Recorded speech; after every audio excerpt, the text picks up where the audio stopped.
All right. Hello there, ladies, gentlemen, gamers. Welcome back to episode number 24 of the Dark Dimension TikTok reactions. So, a couple of stuff is different about this one. I'm not doing this one on a Friday. I'm doing this on a Sunday because I've been so busy grinding out games and dealing with life nonsense that I actually could not do this on a Friday. So we're here on a Sunday. I wanted to do on Saturday, but I was busy then, and I'm busy today, but I'm still carving out some time to do these because I know so many people love them. So that's number one. Number two, in our infinite game of playing catch up, we are more than a month behind, but hopefully that can change with this one. I don't have too much time to do this, like I just said, but hopefully we could get through a decent amount. I have food here. I have some lettuce and some cantaloupe, so I'm going to be munching on that. And this is all just a big, gigantic advertisement for my Twitch channel at Twitch TV/Tecnics channel. We could come watch me where I play the games that I say I grind. But anyway, without further ado, let's get back into the Dark Dimension TikToks where we're so behind that I barely remember what I sent myself over a month ago. So it's going to be new for you as it is for me. And this is basically to show how fucked up the world is, since a lot of people seem to have hope, and I don't like that because it's unrealistic. Not saying hope isn't important, but it's a little too rosy for me. But anyway, another thing that's different is because we're doing this on a Sunday, we're doing this in the middle of the day, which is almost 7 p.m. So my family is out and about. They might call me. They might ask me to do things. I will politely tell them no, but I don't want to edit these shits, so we might hear that on the video itself. So we might get some Greek action going on. But anyway, without further ado, that's the intro. Let's get back into it. Ugh. Have you ever heard of the socialist CEO? A card processing No. company with a CEO who 6 years ago did something that shocked everyone. So we already talked about this, ironically enough. I've mentioned this before in the other episodes, as I've mentioned, like, multiple times. We're pretty much just repeating information at this point. But anyway, this is where this guy actually decided to do what was done about 100 years ago. Ironically enough, history repeats itself. This is where he decided to pay his employees an actual livable wage. He actually decided to pay them fairly well. And wouldn't you know, it's something that just makes sense because his employees stayed for longer, they actually worked better, and it overall boosted productivity and everything. This is where there's things in the real world, right? That they just make sense. And just from looking at it, a lot of people wouldn't understand why, because in a certain way it's counterintuitive. And I always go back to the example with gaming. With gaming, imagine going to like a CEO or the shareholders and saying, hey guys, instead of charging money for this game, how about we give it for free? And they would question you, like, what the hell are you talking about, right? That way we're going to lose money giving away our game for free. But when you actually think about it, you're casting a wider net to get suckers, I mean gamers, to go to your in-game shop, because if it's free, more people are going to try it. And a lot of human psychology is cosmetics. We love cosmetics. So we're going to actually buy stuff from the in-game shop, which is going to end up making more money, at least for most games, as we've seen in reality. So it's something where, before you do it, you can question like, oh, I don't think making the game free to play will make more people buy stuff from the in-game store. I think we'll just get more if we charge for the game. That could be a very valid argument, but as we've seen through reality, it ends up not holding true. This is where the reality is. Humans will spend more money on free-to-play games than they will paid ones, because there's a wider net too. But anyway, that's a little in-depth topic that we won't go further in, even though we could. Let's just see what this guy's doing. This is where, again, this just makes sense. It's the same thing with the 4-day work week. The 4-day work week, from almost all testing that's been done on it, has shown that it's better than the 5-day work week for both employers and employees. But people aren't going to take their heads out their asses because stuff in society changes very slowly, at least in America. So we're pretty much just sitting here suffering for a long time when we don't need to, which is the story of society and the poor people. And we're going to have a minimum $70,000 pay rate for everyone. Like, bruh, Well, it's 70,000. tricky. I took the $1 million pay cut. That's right, $1 million pay cut. This is where I question, right? Employers make so much money, at least certain ones do, right? Especially my boss. They make so much money that at a certain point, if you make another 10 million, that literally changes nothing for your life. It changes actually nothing except the number in your bank account, right? where if you already have over 100 million and you get another 10 million on top of that, nothing is different. But if you take that pay cut, which you very well can, and it won't change anything, it will massively improve the lives of those under you who you're giving it to. This guy took $1 million pay cut to pay his employees more. And again, we're going to see how it ended out. Dan Price was simultaneously hailed as a hero and eviscerated as an enemy of capitalism. And it's so crazy, right? Because they teach you this in school. They're like, oh, history always repeats itself, this, and that. Ford literally did this, and they said this was anti-capitalist. They said it was evil. It'll ruin the economy. It was insane. Like, it's actually insane how much history just repeats itself. It's wild. Lunatic of all lunatics, Dan Price. Personally, I think he's a socialist. I hope this company is a... And that's a big buzzword they love to use. Again, I've already said this so many other times in other episodes, but again, that's all this series is. It's just me repeating 90% of the stuff I already say. But like, bruh, they use socialism as such a big, like, evil word because that's how it's been portrayed in society. It's so crazy. Like, communism, socialism, you say those things and Americans get scared. They're like, oh my God, what the hell? But capitalism, oh no, we love that. We love kissing the cock that fucks our ass. Case study in MBA programs because it's going to fail. But that It's gonna didn't fail. happen. Look, it's So you've failing. almost doubled the number of employees, Yeah. and you've tripled business. Yeah. And you're still paying a minimum of $70,000 a year. Insane. Like, at this point, you know what you're gonna do? You're gonna have people flocking to your job, right? And this is where, if everyone started doing this, I mean, number one, I don't know economically how bad it would be because everyone would raise prices, obviously. If everyone's making at least 70K, prices are gonna go up. But that's unrealistic. So realistically speaking, right, because every other place is shit, people are going to try and flock to work for this company, right? This is where if every other company did this, at that point, people wouldn't flock to this company, they'd go anywhere. But because everywhere else is shit, this place is going to draw employees. It will almost never have vacant spots because almost everyone will want to make that much money because comparatively, everywhere else is shit. How much do you make? I make $70,000 a year. To pay his own bills, Price downsized his own life, sold a second home he owned, and Damn. tapped into his own savings. Average CEO compensation is 320 times more than the salaries of their typical workers. And actually, I think that number got higher. I think it's in the 500s or up. I think CEOs make anywhere from like 500 to 800 times their employees now. Don't quote me on that because I don't have the actual statistic with me, but I believe it did increase, which is, again, insane. So that means you would have to work for like how long to just match the 1 year of compensation that the CEO gets? Like, it's actually insane. And the best part of this is, which has always been echoed throughout like anti-capitalist practices. And again, I'm not anti-capitalist. Capitalism has its place, right? But I know people might crucify me for saying stuff like this. But this is where, right? I forgot my fucking thought. God fucking damn it, because I tried to defend myself. Oh, God. Whatever. Shows that isn't the only way for a company to be successful and profitable. Do you pay what you can get away with, or do No. you pay what you think is ideal or It's probably in the middle. He could definitely probably pay more, but he pays, like, you know, a little, well, obviously better than everyone else. reasonable or fair? Why aren't more companies doing this? Because they're I would they're say greedy. that's the failure of this. You know, I Greedy. feel like I've been shouting from the rooftop, like, this works, everybody should do 4-day work week, 4-day work week, free to play games. Even though that's come with its own evils. It's not totally good. It comes with its own evils too. it. And zero big companies are following suit because the system values having the highest return with the lowest risk and the lowest amount of work. Yep. This is where the companies want to extract as much value out of you. This is where most of them don't care about you as a person. They just care how long can you be as profitable as you can be while paying you the bare minimum. And then once they've, you know, sucked out or like wrung out all your profit from you, you're either going to move on, they're either going to fire you and get someone new that they could then string out some more, right? That they could like sap all the nectar out of.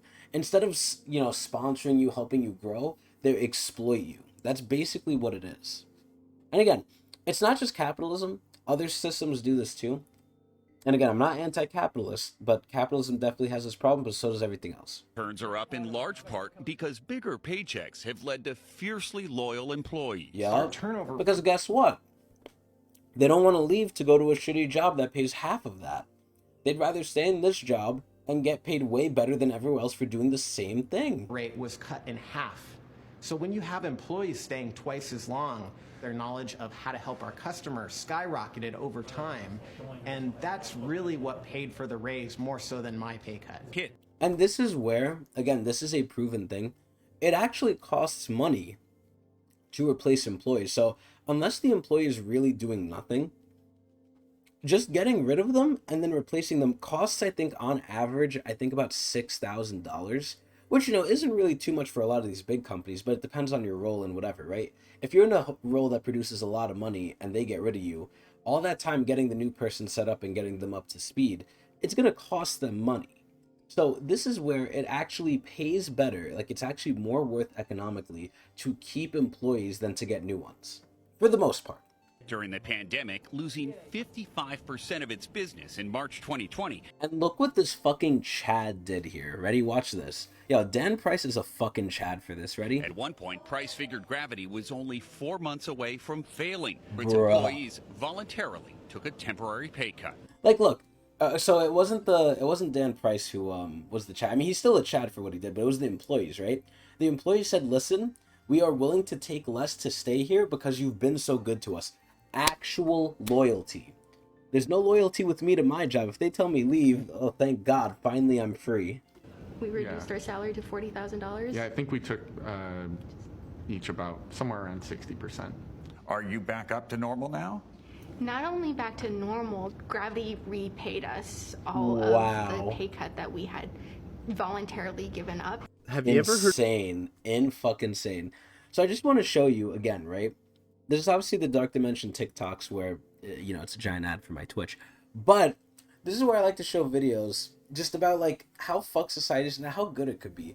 This is where more things need to be like this. Of course, that comes with the issue, though, of, if everywhere gets good, things are just going to, like, the whole level is going to rise where now, like, things are going to cost more.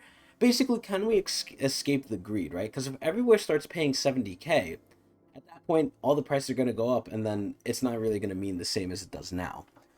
And, of course, inflation. But crazy stuff, how they, like, tried to crucify this guy saying he's anti-capitalist, he's socialist. Meanwhile, he's, like, doing better than all the other credit card companies. It's crazy. Well, you got a question, too, right? Is he doing better because his company was 4 months away from failing? But COVID definitely hit different. But anyway, obviously we can see here the comments love this. The comments are, like, making fun of the people who are making fun of him. That's not socialist. It's caring about your employees. A very foreign concept, at least here in America. But, yeah, it's just crazy that, like, more shit isn't like this. It's so sad. Let's go next. 25% of millennials. Oh, okay. So, this right here is, I forgot who this guy's called. I think it's David Ramsey. But, okay, so his name doesn't really matter. I'm just going to call him David Ramsey for right now, right? Actually, let me see. Their parents are paying for their housing in one way or another. Oh, look, a member of the most entitled and privileged generation in the history of the world is talking about financial situations that millennials are facing. And as Okay, so I want to bring up a couple things. So I believe his name is Dave Ramsey. He's a financial person, right? I've heard, and this is the problem I keep running into that, again, I've mentioned before. It's that on the internet, I don't know what's true and what's false anymore, right? I hear so many arguments for these people, so many arguments against these people, and both of them, obviously not all of them, but most of the arguments sound plausible. And this is where I don't know what's true and what's not, and it's honestly just which side, conforms to your bias more. This is where, right, with Dave Ramsey, I've heard bad things about him, I've heard good things about him. The bad things I've heard is basically he's like a evangelical, he's like those radio priests, right, that have mansions and are super rich, but, preach on the radio or on the internet about, like, being humble and this and that, but they take, like, how many donations and stuff. Basically kind of a sham, right? And this is where David Ramsey, obviously he's from a different generation, but my dear God, do I not believe, like, he knows the reality of how things are. Or, this is where I could be wrong too. Maybe my generation is just too entitled, but I don't believe so. But I think, as we've seen from the statistics, which again I don't even know if they're true, because hopefully this episode will get to the we'll get to the two videos where it's like one showed something about the Great Depression, and then another video came out basically showing how that guy manipulated the information and basically lied. So I don't know what to believe anymore, but basically we're going to see this guy's opinion, which aligns with mine, of Dave Ramsey's a blowhard. As millennials are nearing 40 and running out of time to build the kind of wealth that their generation was literally fucking handed, I'm confident he's going to use his obvious platform to talk about the nuances of the financial obstacles that millennials face as a direct result of his generation's decisions and stewardship, and offer some well thought out and fact and statistic based policy solutions that, could help us overcome those obstacles as a society. I'm really confident that that's what he's going to do. I can't imagine any other way that this video could possibly go. Also, this guy definitely looks like he works. Like, he looks like either a landscaper or some sort of, like, person who works outside. I feel bad for that guy. But look at Dave Ramsey, bro. This guy, and it is Dave Ramsey, I see in the corner. This guy is so fucking rich, and I think he sounds like such an asshole talking down to people the way he does. Like, bro, again, I don't know what the reality is anymore. I'm kind of living in just, like, ethereal land where I don't know what's actually happening, what's true and what's not. But from what I can see, because we can't live on what if, so we have to choose a side. From what I could see, bro, it is not easy out here for millennials and Gen Z, my generation. Like, it is actually, from what I could tell, if the statistics are true, just, we're fucked. We've seen it in other episodes, we're just fucked. There's a lot more stuff not going for us than them, and we're just fucked. And this is what he's gonna recommend to us. Watch this bullshit. Just tell you, moms and dads, not good. Yeah, not good. Not good for your little millennial. I agree. Not good. That our generation can't afford basic life necessities like food and shelter and healthcare. I will say, though, little millennial sounded a tad condescending. We're like in our fucking 30s and 40s now. You're shaking my confidence just a tad on where you're going with this, Grandpa. They are much better off to face some calluses, some stress, some hard times, make some hard choices. Yeah, should I, like, pay some of my bills or should I starve? Like, bro, what the fuck? Stand up and square their shoulders and be a man, be a woman, instead of a child. You know what's ironic? I think when he grew up, the term be a woman meant stay at home and, like, do the household chores, not go out and get a job. So I really questioned what that means. That sounds like a little bit of a toxic gender roles there to me, but maybe that's just my generation. There it fucking is. Can we, just agree as a society that we need to stop giving microphones to bootstrap boomers? They've said enough dumb shit publicly to last us for ever. All right, Dr. Phil, bad financial advice. What kind of stresses, what kind of calluses do you think that we need to square our shoulders up and face? Homelessness. It'd be like when we were 17, 18 years old and y'all were like, you have to take out all these student loans to go to college. But then you're like, oh, no, but we're not going to help you because, going through this financial strife will make you build character. This is where, and again, I don't want to take everything they say as evil. This is where I do think there's a modicum of truth to what he's saying, right? This is where I do believe 17, 18-year-olds, even 21-year-olds, they need to learn how to start living life, where a lot of them, for sure, are definitely very sheltered. And that's not necessarily a bad thing, but life is hard, right? Obviously, it'd be better if life was easy, if they didn't have to be sheltered. But a lot of the times now, right, this is where it's not bad to get help, but people are getting overly sheltered to where it's causing a problem of people don't know how to live life on their own. Granted, you can ask the question, is it possible to live life on your own? I don't think it is anymore. But it's still good to try and instill, I think, I don't want to say individuality, but I want to say like independence, right? It's good to try and teach someone to be independent and for them to do things on their own rather than have them be dependent on you. Now, again, this kind of takes away the premise of, can you be independent? Some people obviously can if you're a hustler, if you're a go-getter, like I always say. But for the majority of people, you cannot have a full-time job that is near, at least anywhere near minimum wage in New York, and actually survive. There's almost no way you could do it. And have like a single apartment, one bedroom, from one job, full-time, near minimum wage. You cannot afford to live. You literally won't be able to. You will become homeless. So this is where, ignoring that fact, right, I do believe that you do need to go through some of these stresses to actually learn at least the importance of money, if not anything else, and to learn to try and get some independence and to light a fire up to your ass to be like, listen, this is how fuck society is. You got to figure something out, right? as sad as it is to say, that puts the blame and the stress on the person when realistically society is the problem. But we can't fix society, at least the way things are now. So we got to do what we're capable of. And, having people go through that stress when they're younger, I think definitely at least sort of puts them on the right ideology or the right mindset and shows them how the world really is, this dark dimension. So I think it is good in a way. I don't think they shouldn't have any hardship. I don't think they should have no stress. They definitely should see how the world is, but they should definitely also get help too, because without help, I mean, look what happens. They become homeless. That's what I did. I got a summer job and I paid for my college education, but then neglected to tell us that your college education was the price of a 10-piece McNugget, and your Bruh, I get so sad when people like mention this. When people mention a 10-piece McNugget, right? This is where I just get so upset. Because that shit is like almost $5 now. A 20 piece used to be $5. Now a 10 piece is almost $5. What the fuck has inflation done to us, man? This is bullshit. Your student loans were straightforward, simple interest, set term loans. And that's if you had to take out loans at all, because you basically could get your degree out of a fucking Happy Meal. Maybe you could have given us just a little head warning that you assholes had been voting for the worst education policy humanly imaginable. This is where I don't know what statistics come out like against this. I feel like almost everything that comes out literally shows our education in the US is fucking garbo. It is shit. Like, I haven't seen anything that supports that this is good. I've just heard and seen things that just say, yeah, the education is bad, and somehow it's not like reformed yet. I don't know how. I don't know how something this bad can be kept going like this, but it is. Like, it's so fucking terrible. And the cost of tuition from when you guys went to college to when we went to college went up 3,700%. Then on top, See, I'm very curious to see his statistics here, because that sounds like, personally to me, it could be real, but it also sounds like it very much could be bullshit.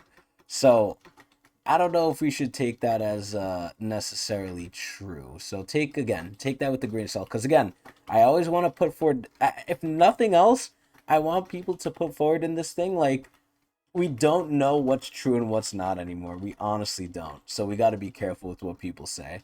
Because there's so many things on the internet that like people say that is probably just false. Either they think it's true or they know they're lying. Who knows? Saddling us with exorbitant education costs, y'all decided to go ahead and change how the loans work too. Why should we enjoy the same set limit style loans that you guys got to enjoy? Because they want to be greedy. When you could give us credit card style loans that we can't file fucking bankruptcy on. Yeah, Oh. Our student loans are literally predatory loans. That's true. They were designed to accrue a bunch of interest on the front side while we were in school, and then apply all of our payments to that interest rather than part of it to the principal, so you can never pay them down. And this is where I think Biden's student loan relief, forgiveness thing, whatever, it will never go through fully for the pure fact that there's too many rich people who are making money off of it where they won't let them. Because again, who controls the government? As we've seen, it's the big mega donors, the Republicans, who influence the Supreme Court, and all the people who can afford lobbying, right? And those people probably make a shit ton of money from student loans. So why, there's no way I see those going away. Even though they should, there's no way I see them going away in reality, because the rich people don't want it to go away, because that's how they make a lot of money. That's why there's a bunch of millennials who have never missed a payment on their student loans for well over a decade and owe more than what they took out. So that's been a little stressful, Just like a little mortgage. callous on us. So was that not enough? I always say the two worst things in life that you can ever have is a mortgage, which, you kind of need, unfortunately, but it's a mortgage and it's student loans. Those two things are so fucking nice. The third thing is credit card loans, but that's somewhat optional, kind of. Well, you could say student loans and mortgages are kind of optional too, but those are things that people would expect to be, or you kind of need, right? You kind of need a house, and if you don't have a house, you have an apartment, which you're getting fucked on. So, mortgages are kind of not as optional if you want to live a decent life. And then the same thing with student loans. You kind of need to go to school if you want to get a good job. Again, not for everyone. There are the hustlers and the go-getters, but that's like a very small percentage of the population. That's the minority, right? So this is where the majority of people need to take out student loans to go to school, because they need school to get any sort of decent job, which they need to put out a down payment for their home, for their mortgage they're never going to pay off for their entire life, or at least for most of it. The fucking system's so rigged, man. It's so bullshit. enough character building? Guess not, since y'all decided to tank the economy into the biggest recession since the Great Depression right as we're entering the workforce. Kind of hard to get that good job to pay off all those student loans that you told us to take out when you made sure that there weren't any fucking jobs. And then it just became a running joke that you needed a doctorate and 20 years of experience for this entry-level position paying $10 an hour. Now, obviously, that's a little bit of an exaggeration, but it's not far off the mark. This is where I've literally seen myself personally, and I thought these were fake, right? I didn't think these were that real. But when I was job searching before I had a job, I found a job that was entry level, paid $16 an hour, and for reference, here in New York, the minimum is $15. So it paid $1 above minimum, right? $16 an hour. It required a master's degree. And I was like, you have to go to school for at least 5 years, if not 6, which is the normal track. You could take accelerated, you could take normal. So we're assuming it's normal, right? You have to go to school for 6 years, get how much that to make $16 an hour. There's jobs out there that just require, well, quote unquote require a high school diploma only. And those jobs can pay above 16 an hour for this master's requiring job. It's disgusting.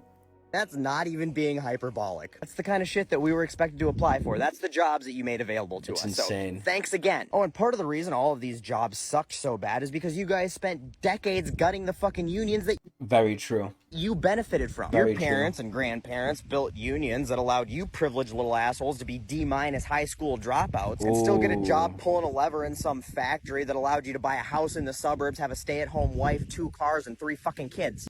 So again, this is where obviously this guy's exaggerating. Well, if it's not obvious, I don't know what is, but it's pretty obvious this is an exaggeration. But again, it's not that far off the mark. It's a little far, it's not that far. Now y'all get to retire on your pensions that don't exist anymore. Well, True. we have a 0.5% match 401k. That is true. Can't even fucking afford to contribute to. Oh, and while we're on the topic of the recession, why did we have that again? Had nothing to do with you guys voting to deregulate the banking industry. True. Okay, this guy's saying a lot of truth. Right. And then you guys taking out a bunch of subprime loans to buy shit you couldn't afford. Y'all filing bankruptcy because you couldn't afford all your stupid financial decisions. And then, just sending us the bill. Isn't that kind of how it went down? I feel like that's kind of how it went down. So now not only do we need to worry about our own financial hardships, but we got to worry about paying back all of your economic fuck-ups, from the Reagan tax cuts to banking deregulation to the Bush tax cuts to 20 years of war to Trump tax cuts. Now, dude, this guy definitely works outside. You can see his hands. They're like dirty. This guy's a working man. I feel bad for him. Oh, you're acting like it's our fault that 25% of millennials need help from their parents to keep a roof over their head. I suppose the dementia fog's a little too thick for you to remember what the average house cost was when you were a first-time home buyer. It was about $82,000. If home prices had matched inflation, the average house should cost less than $200,000. I don't know if you scrolled through Zillow lately, but the average house price is $428 fucking grand. He's definitely not in New York, because it is not that shit here. Over the last 30 years, house prices have gone up over 300%. Inflation-adjusted median income has gone up 17%. In fact, see, again, he's saying statistics here. I want to see his sources, because I'm very curious to see if these are accurate. And then I'm still gonna question sources. I question everything at this point. If I had a superpower, I'd be known as the questioner, because I wouldn't believe fucking anything. By the numbers, millennials are statistically the most unlucky generation financially in U.S. history. I wonder where Gen Z lands on that. Being that, objectively, by the numbers, our generation has dealt with more stress and callous than people like you could even fucking fathom. Yeah, fuck you, Dave Ramsey. Is it enough, or do we need some more? And we need some more spanking. Now I get that this bootstrap bullshit rhetoric that y'all are constantly spewing makes you feel better about the fact that you were handed absolutely everything in life, and yet all you managed to accomplish was setting the fucking world on fire. But we're gonna need you to shut the hell up about it and get the fuck out of the way so we can try to fix your mess. Or we're gonna need you to provide some hard data, some hard facts, maybe some charts, And this isn't even going over, what's happening, environmentally, to, the environment and everything, because that's another thing we're going to have to deal with. There's so many things my generation has to deal with, hopefully near the end of our lives, so it's not going to hurt us too badly, but we're still going to have to deal with it. This shit is not good, man. Now showing, at what point that we've experienced enough stress, enough callous, where house prices literally get cut in half and it's never enough. Our wages exceed the cost of living. Or we never. Imagine that. Never. Can pay for college tuition with a summer job that mostly involves just getting high in the supply closet of a McDonald's. Oh my god. Honestly, we are all sick and tired of listening to people like you run your fucking mouths trying to come up with every possible way to blame us for the consequences of your mistakes. Mostly true. So this video was pretty good. Mostly true. I don't know how much of it was entirely true. But yeah, I think I share the sentiment. I think a lot of people in Gen Z and millennials share this sentiment. I have no way to actually know that. It's just anecdotal. But yeah, pretty good video. But this was 5 minutes and we realistically probably spent over 15 on it. So let's just move on. I'm not going to say anything more except it was a good video. Very nice. And also we could see the comments agreed with him. All these comments agree with him. Gen X was the first generation of Americans that were expected to do worse than their parents, and it just keeps getting worse. Hi, I'm Robert Reich. Yeah, I love Robert Reich. I'm a professor at Berkeley, and I teach this course called Wealth and Poverty. Oh. There is not government over here and the market over here. They're one and the same. Market does not exist without the government. You know what the sad part about Robert Reich is? He was part of our government, I believe, right? He actually set in line some of the policies of capitalism that we have today. So who better to see how evil it was and like to speak against it than the guy who literally made it and was a part of it, right?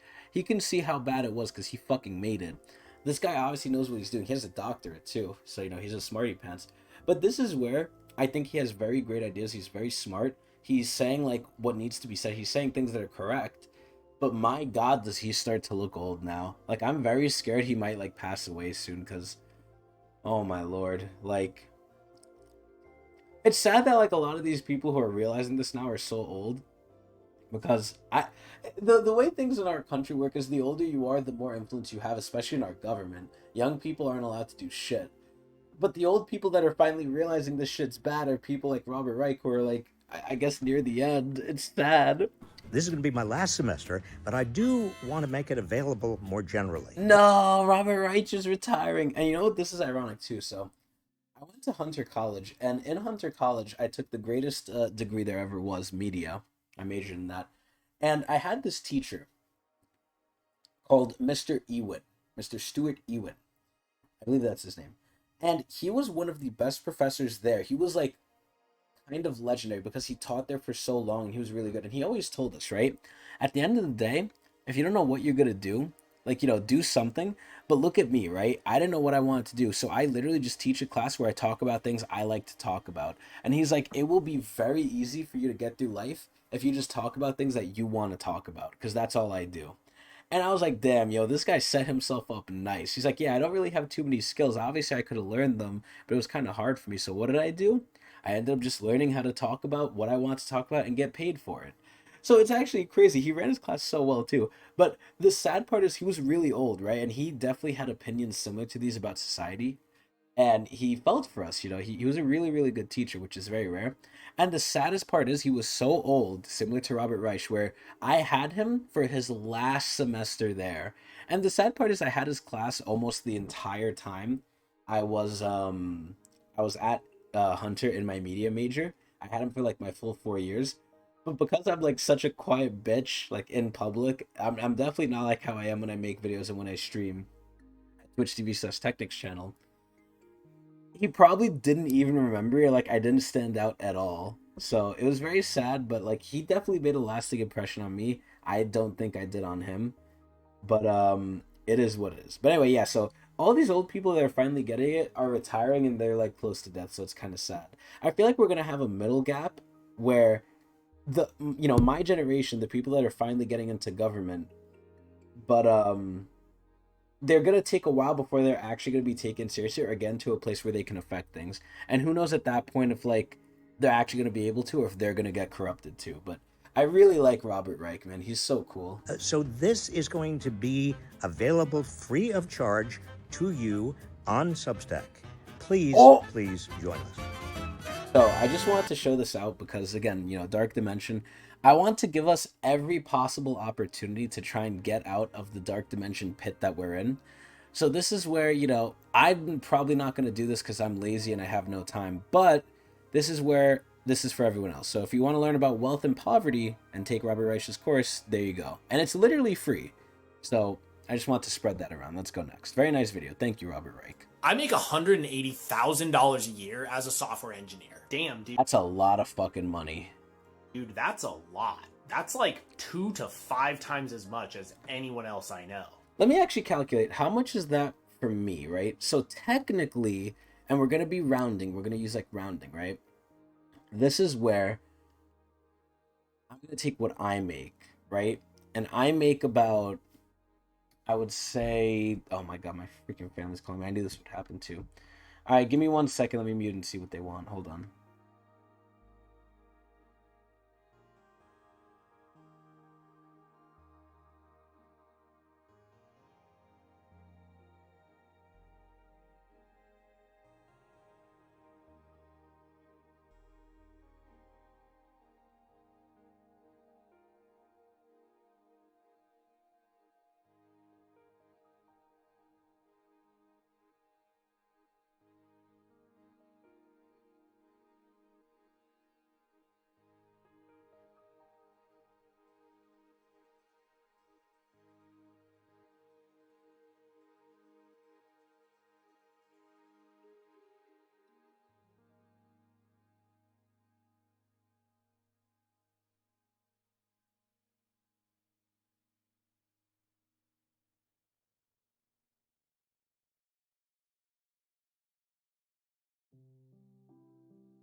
Okay, there we go. Now we're back.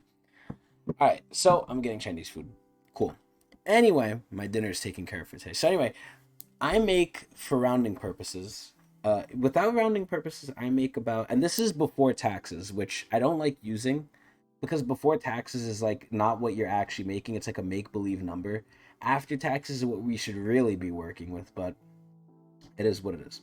So every year I make about 38K and a half, right? And remember, this is before taxes and before insurances and before 401ks, which you kind of have to have. Like, people will say, like, oh, but 401k is your money. Yeah, it's my money, but I'm still not having it until I'm like 67 or whatever, which is when I can retire and get it back. Or after 59, sorry. After 59 years old. So it's like, for a big majority of my life, I'm basically losing that money and not able to use it. So it's money that we don't have. So after taxes and everything, I realistically make about 30K a year. So, you know, let's be realistic. So 30K a year, right? And we'll take the 180K. So 180 divided by 30, that's about 6 times more than me. Now, obviously 100K is pre-tax. So if we take 180K and we do it post-tax, right? We'll take out like 70%, or 30%, sorry. So 30% of everything, like after taxes and everything, it's about 126. So 126 divided by 30, it's still about 4.2 the amount that I make, which is still a lot. Yeah, I've heard it's pretty rough out there for other industries. Do you ever feel weird about that? Earning so much more than most other people while so many people are struggling? This is like my friend Adrian. I mean, not really. It's a bummer that... Like, all of my friends that I know, for the most part, make like dirt nothing, at least comparatively. And then our one friend Adrian makes like a lot of money. And we all look at him like he's like the odd duck out sometimes. Be like, yeah, Adrian, you're kind of rich, you know? We might mug you one day. That other people are struggling, but I earn as much as I do because engineers are super valuable. If a team of 50 engineers builds an... You know, it's ironic too. I think he means like software engineers, but ironically enough too, my friend Adrian is an engineer. App that has global reach and is worth $500 million, then every engineer at that company is providing, on average, $10 million of value. That's why we're paid so much. You think so? Yeah, of course. What else would it be? I mean, under capitalism, employees are not compensated based on how much value they provide for their employers. They're compensated according to how little their employer can possibly pay them.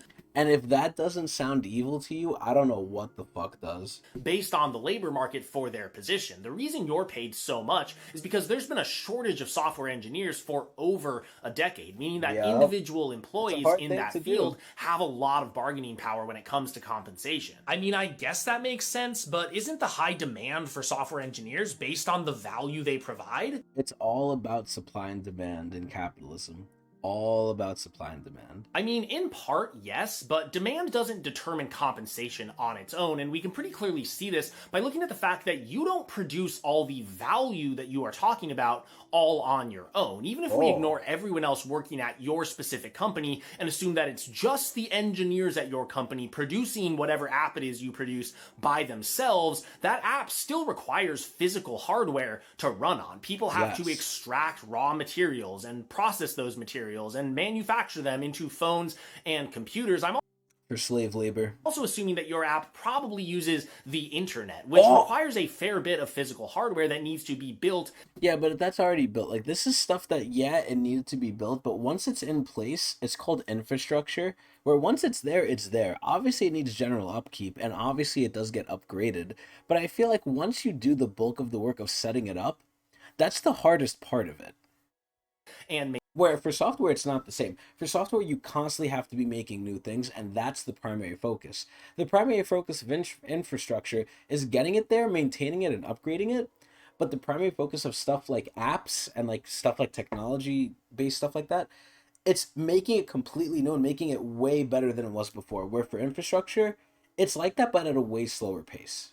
Maintained over time. It's not like engineers are just sitting in a vacuum manifesting dollar bills with each keystroke. There are a lot of other necessary workers involved in the process, and by and large, those workers are compensated far less than software engineers because once again, compensation under capitalism is not about value. It is about how easily the workers are exploitable. That's very true. And we're seeing the same thing happen now to kind of spoil a little bit of future episodes.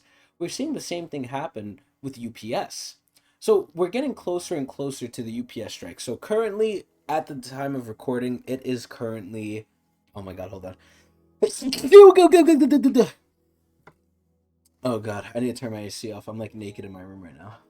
So, it's currently July 23rd, 2023. As far as it looks just right now, they're going to have one more meeting, I think on the 25th, so in about 2 days on a Tuesday, because today's Sunday, unfortunately.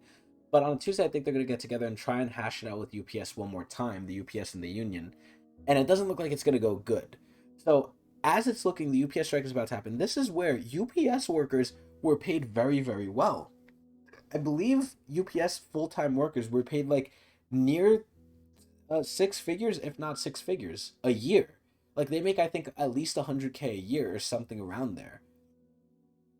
Maybe a little under, maybe a little over. But they were paid very well. But over time, that's gone down. Or I guess they've exploited their part-time workers. But, you know, over time, it's kind of shifted to where it's how much value you assign to the role, right?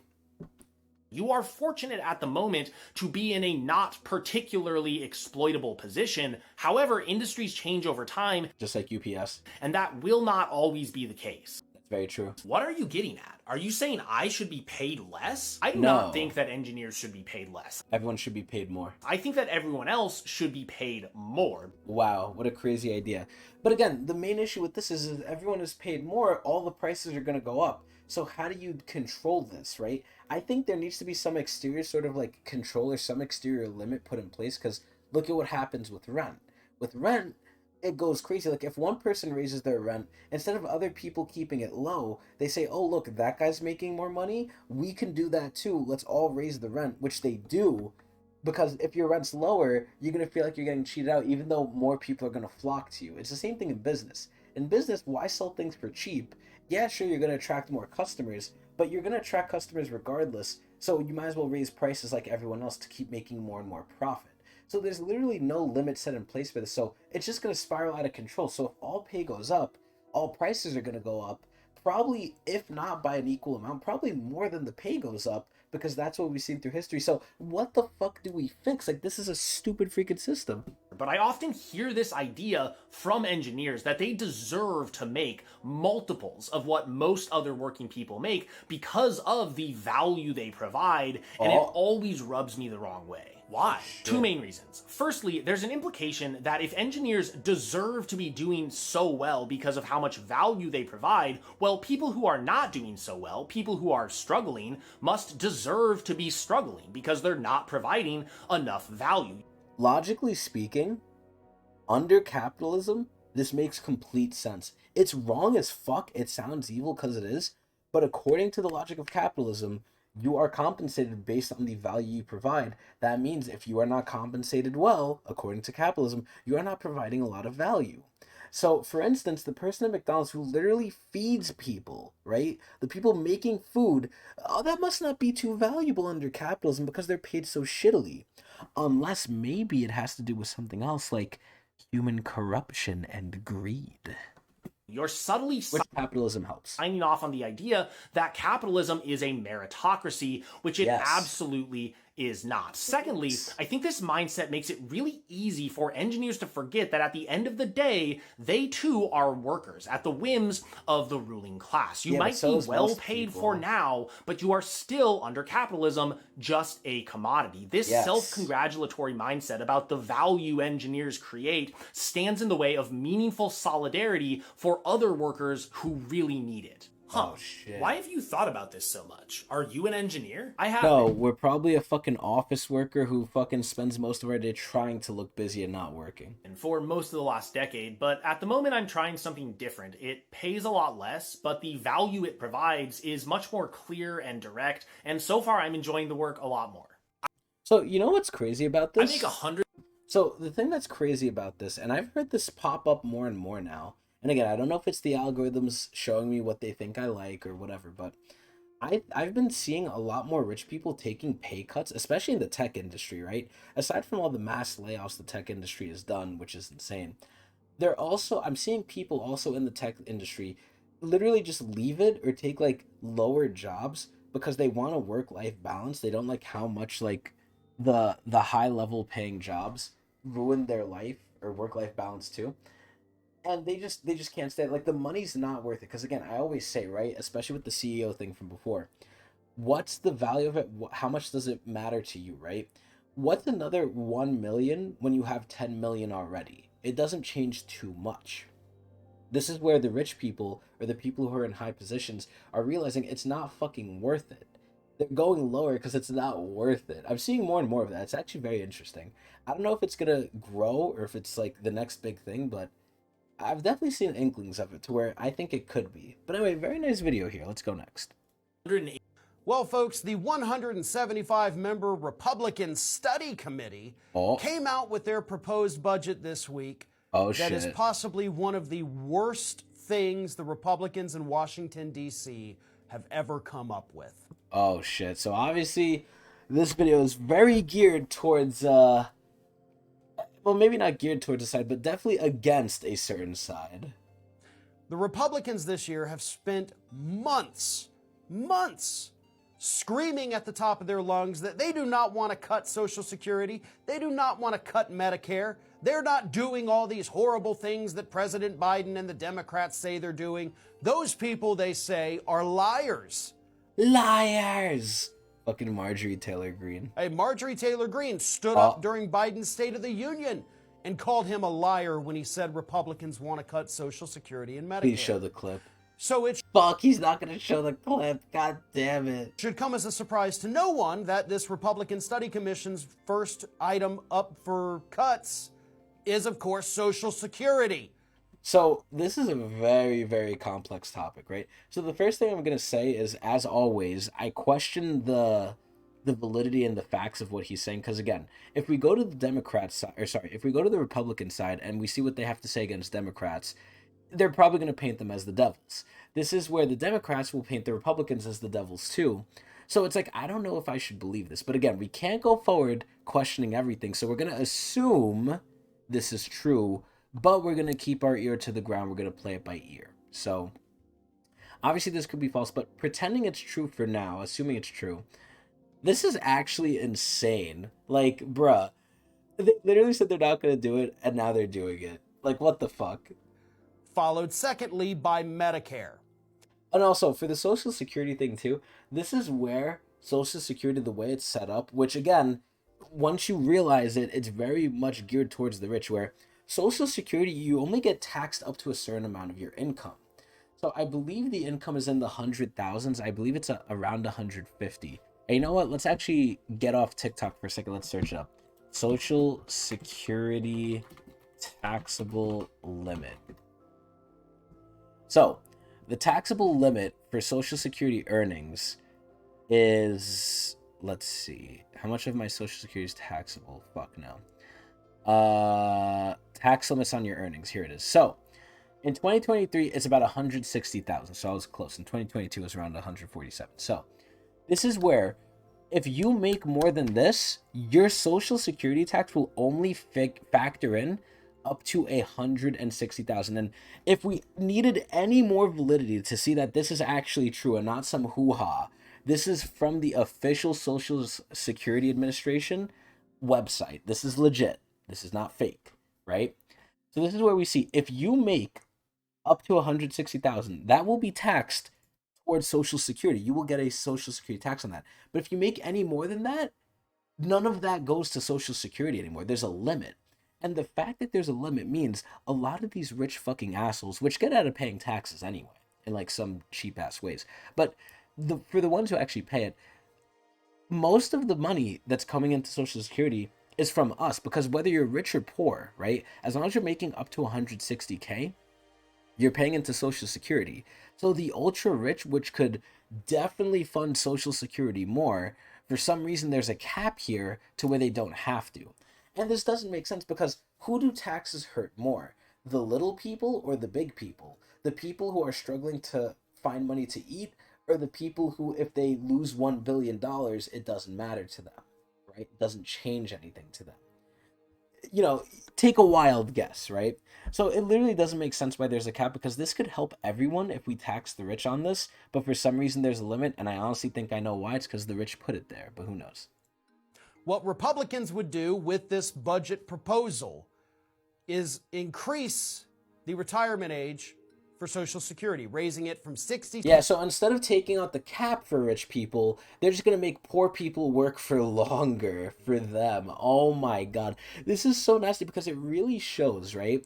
In society, they want to just exploit us as much as they can, as long as they can, so they can make more money. Because the question will be like, oh, why do people who are rich, you know, in their jobs, why don't they retire earlier? Because they're making so much money easily. Why would they? They don't want to retire. It doesn't make sense. We want to retire earlier because most of our lives we're doing shitty ass hard jobs, but now they want us to work more to get more fucking profit out of us. They want to make more for longer.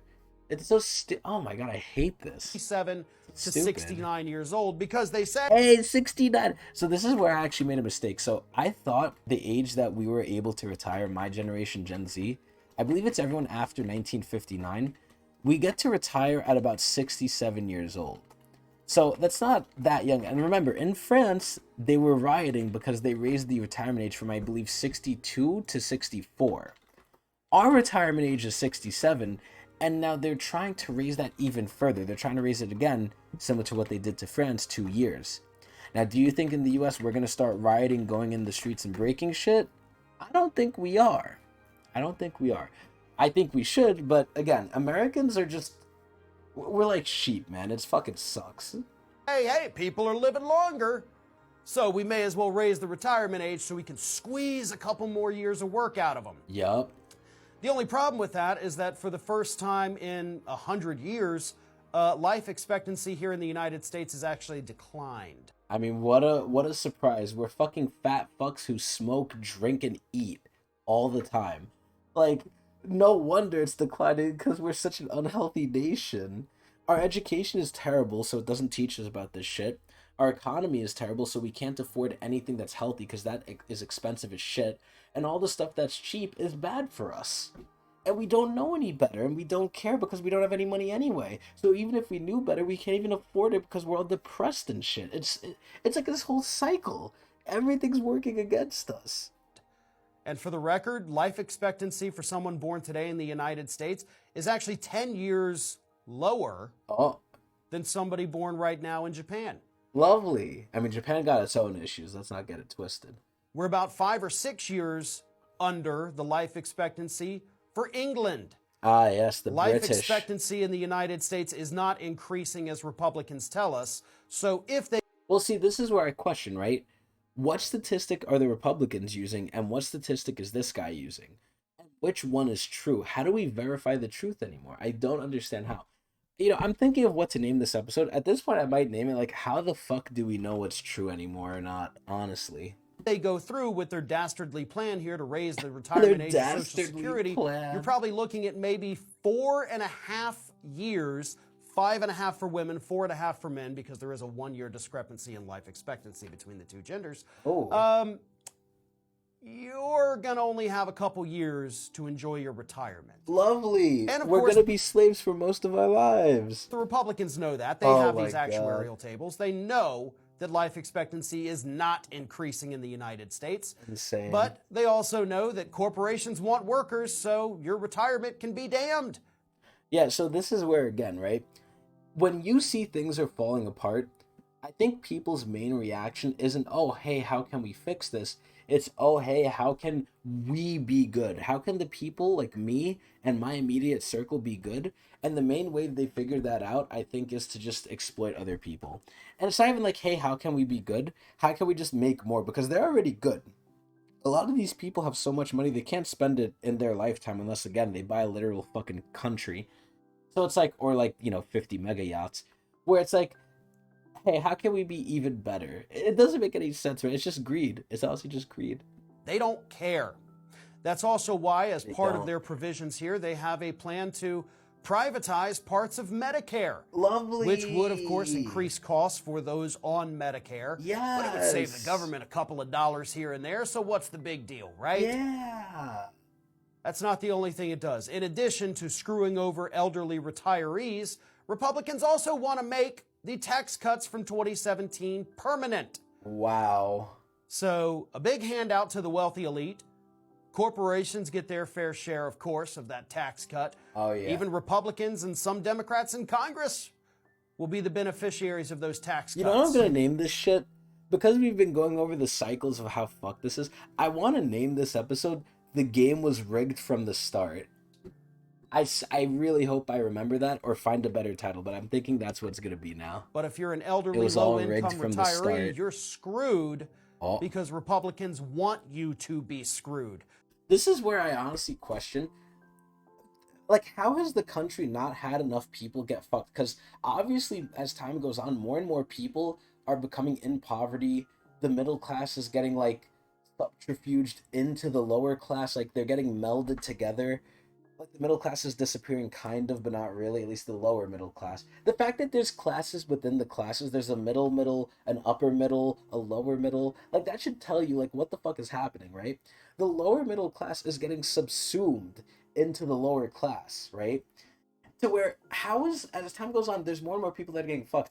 Eventually, when is it going to be enough to where people are like, okay, there's enough of us that are just having a bad time, let's fix this shit. And again, it's probably going to be bloody, but who knows? But it's like, bro, when we get to my retirement, and there's a lot of people who didn't know what they were doing, who didn't know how to invest in the stock market, who didn't have good jobs, or who couldn't keep up with inflation, or who were like, human and spend things not on just necessities, but on stuff they like, right? Which nowadays feels like a sin because you're not affording anything. How many of these people are there going to be when I grow up, when I get to retire, to where it's going to be too many to where we strike back? Again, can we even strike back with all the technological advancements and stuff and all the power, military power? Who knows? But I honestly fear for this because the more and more I hear time goes on, the more and more people are getting fucked. And it will only reach a certain threshold before things get really bad for the people who are making it get fucked. The cruelty is the point. Oh. And that's not even the only cruel thing that this piece of legislation does. It also increases work requirements, of course, for every single person in this country on a federal subsidy program. There's no work requirements, of course, for the wealthy elite, right? Yeah. You get your tax cuts no matter what, but you don't have to work. Wow. But if you want to get food stamp benefits that average, $6 a day? Oh, you can't even afford a McDonald's meal with that. On the high end, yeah, you have to show that you're actually out there busting your ass to get your $6. This is a hard thing to argue, and this is a very complex topic, so we're not going to go too far into it. But at that point, and again, I'm totally in favor of UBI, even though UBI has its issues. the main issue with universal basic income is you're going to incentivize people to work. I feel like it's a similar thing to what I mentioned before, where it's a thing that just makes sense. And once we do it, we're going to see it's overall better. But we have no way to prove it until it happens. Similar to free to play games and similar to paying your employees an actual living wage. I feel like we won't know until we do it, because we can have people argue, oh, it won't do this. We can have people argue it will. We won't know until it happens. But this is where I feel like the main argument is people won't want to work, right? And it's a similar thing with food stamps. Oh, if we give people free food, they won't want to work. This and that. I can see that argument being true. Oh, Jesus Christ, my alarm's going off. I can see that argument being true to an extent. But again, it gets to the point where obviously don't give them a 5-star fucking meal, right? Just give them, I would say, not the bare minimum, because obviously that's like kind of cruel, but give them something to just rely on, like a safety net. A safety net that's not great, and they're obviously going to want more, but this is good if you have nothing else. Like, it's something, right? It's going to keep you afloat, but you're not going to be soaring. This is where I'm fully under the belief of give everyone the base necessities they need to just be okay, but not anything better than that, because a lot of people, and again, this is where even under capitalism, you're going to have people who want to mooch, you're going to have people who want to do nothing.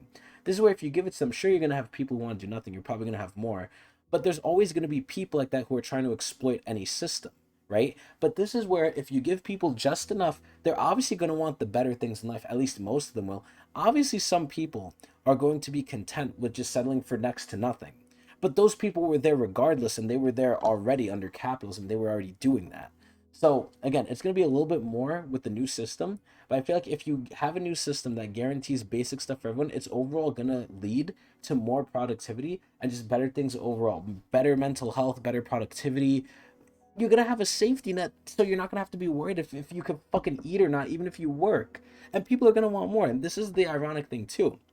This was proven to me, and it obviously, put your money where your mouth is. This could be different, but I asked some of my coworkers recently, like, oh, if they won the lottery, and not a big lottery, right? They said a small lottery, like, oh, there's these lottos that you win 1,000 days or $1,000 a week for life, right? You get an extra 1,000. And a lot of my coworkers said if we won that, we would still keep working because that's just money on top of what we could be making. So again, it feeds into human greed, right? The rich people, they don't stop exploiting us because they have enough money. They just want to make more. This is where we can literally see it inherent to human nature, right? Inherent to human nature, we could see that enough is never enough for the majority of us, and we're going to want more. And I fully believe that if you give people just the basic stuff, yeah, there's going to be some people that exploit it. There already is. But overall, it's going to be better. And I don't understand why it's not done. It would also repeal the part of the Inflation Reduction Act that allows the federal government to negotiate drug prices for people on Medicare. Ah, yes, the medical industry exploiting us. There's so many things that exploit us, man. The student loans, the mortgages, the medical industry. Oh my God, there's so many things. So you're going to be paying more for your prescription drugs. Which you literally need to live. And as we've seen with insulin, something that's very cheap, that can be made very easily, they privatized it, they copyrighted it, they patented it, and they're selling it to us for exorbitant prices because we literally need it to live. And it's one of the most evil things fucking ever. It's disgusting. All of this seems like something out of a bad movie, right? Yeah, dystopian future. Like, you couldn't write a villain more stereotypical than these 175 Republicans on the Republican Study Commission. Oh, I bet you can, but it'll be pretty close. And yet here it is. This isn't a bad movie. Fuck, I already forgot what I was going to name this episode. God damn it. Oh my God. I need to write these things down. When I think of it, I need to open a new tab and just write them down. Fuck. This is our reality. This is what Republicans want to do. Ooh. And the problem is, this is going to be their plan. So when they go to negotiate with the Democrats, they're coming from this extreme position already, and yes. Democrats are going to have to compromise on some of these issues. Yes. So there will be cuts. Oh, yes. There will be drastic cuts. This is where I think this is actually the part that is very, very close to reality, where I'm not going to question this too hard. Of both sides have to find a middle ground, but because one side is so extreme, I feel like both sides have extremes of them, but I definitely think the Republicans are the more extreme side than the Democrats from what I've seen. And it has to be a compromise, but when one side is so far reaching, the compromise is still going to be in their ball court, And it's like, bruh, it's just going to be so bad. And the poorest Americans, as per usual, get fucked, are going to be the ones to pay the price. Oh, lovely. If the Democrats had any sense whatsoever, they would stand up right now and say this is trash. And then default our economy. Put your study... Because that's what's at stake. When the both sides don't agree what's at stake, the fucking default of our economy and our global presence and other economies and everything, it's just so fucked. In the recycling bin, because we're not even going to negotiate on that. This is We're not insane. going to start from your extreme position and try to pull you a little further away. It's crap, and we're not even going to talk about it. That's what the Democrats should do. But I think, as we all know, they're not going to, because sometimes they can. And poor people are going to suffer. Lovely. Well, folks. All right, so yeah, that describes pretty much more of the system. Oh my god, I really wish I remembered what I was going to name this episode. I need to write these shits down when I do it. I keep telling myself this too. I keep saying, like, I need to write these down, but I always forget to even do it. But now I'm saying it, so I'm remembering it even more. But oh my god, I'm so sad. I had such a good fucking thing. My short-term memory is literally leaving me. And it's sad too, because I don't drink, I don't do drugs, I don't do anything. I just get no sleep and I'm stressed, so... America's definitely wringing out all my productivity from me. So a BlackRock recruiter got caught on secret camera exposing all of BlackRock's top secrets. So this is one thing. Now, again, I've mentioned this again in other episodes. 90% of what I say is going to be repeats. But this is where BlackRock wants to not be known. The real rich people, the real people in power aren't the ones who are the most, like, visible. They're not the ones who are the loudest. They're the ones who are the quiet ones in the corner who you're like, oh, who is that? I don't know who that is. Oh, but they're with the big fish, right? They're with the rich people, but they're not one of the ones that's screaming. So, you know, BlackRock does not want to be known, and by God, they have a good reason to, because they don't need to be known. If anything, it's better for them not to be known, because they could do shit easier that way. And spoiler alert, we already knew. They don't want to be in the news. They don't want people to talk about them.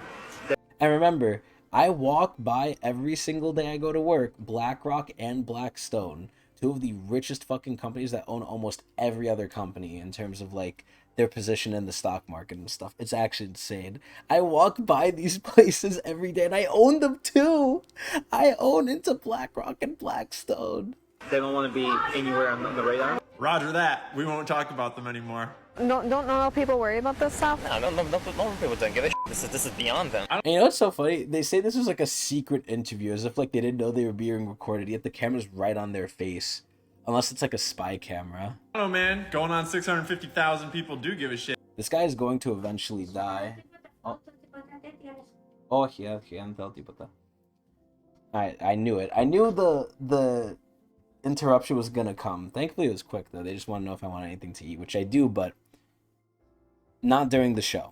And it's not beyond them. Oh, but check this nugget out that we already covered. Larry Fink. Oh, Larry Fink. Recently sold $100 million worth of BlackRock.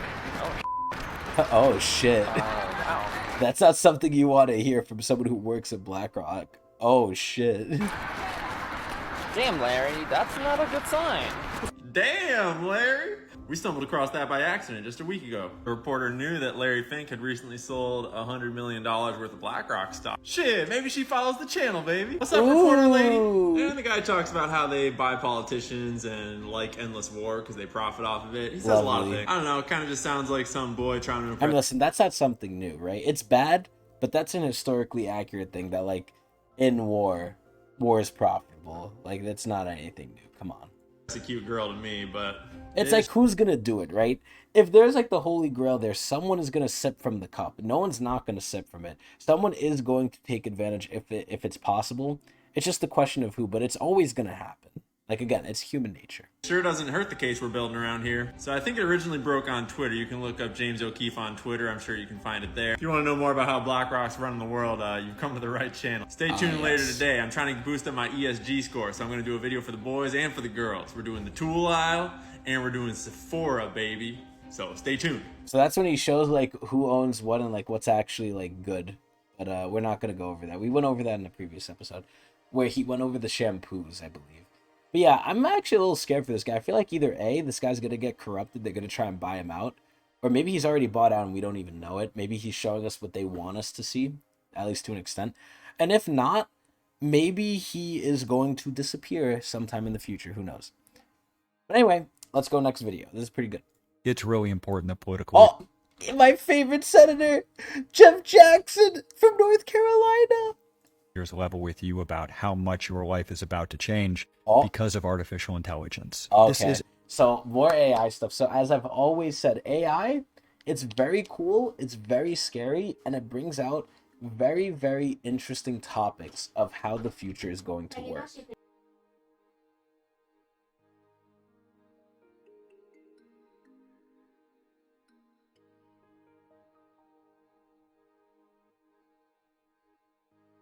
Okay, anyway. Yeah, more interruptions. But anyway, I got food now. Eat! But, essentially, I lost my whole train of thought. God damn it. Yeah, no, AI. So this is where AI, right? It brings up the important topic of what's going to happen in the future. Obviously, AI is going to help us. As with all technology, it's going to make us more productive. Not even us, the AI is going to be productive at this point, right? So it makes you question, this is going to replace jobs, as I've mentioned before. Also, I don't like seeing Jeff Jackson's face. Like, this is an enormous tidal wave, and it's going to make landfall years before we thought it would. Okay, there we go. That's a better face for him. So this is where, for AI, right, it's obviously going to replace people's jobs because the rich people want to extract as much value while having the lowest cost. And what's going to do that? AI. AI is going to run 24/7. You're not going to have to pay it, 401ks. You're not going to have to pay like taxes for it, all this other stuff that you have to pay for actual living people. It's going to be so cost effective. It's going to replace so many people's jobs, and they're not going to outlaw it in the government because the rich people control the government. So it's really going to displace a lot of people, especially low-level people, jobs that can be automated. So at that point, what are those people supposed to do? Without a UBI, I don't think there's going to be enough jobs going around for people. So at this point, maybe what the rich want is just people to go down in population to where, like, okay, like, there's too many people and not enough jobs. Oh, let's just have the people die off, right? That's going to fix some of the problem. And it will if we're going to take that. This is where, are people literally just going to let themselves be killed off while AI takes our jobs? I don't know. I don't think so, but I don't know about America personally. We take a lot of stuff up our ass. But this is where I honestly wonder, right? What's going to happen? Because I think that could be one of the things that leads us to a critical point of like, oh, there's too many of us without a job right now. It's gone so bad. This is the breaking point. Something's going to change. Hopefully for the better, but let's see.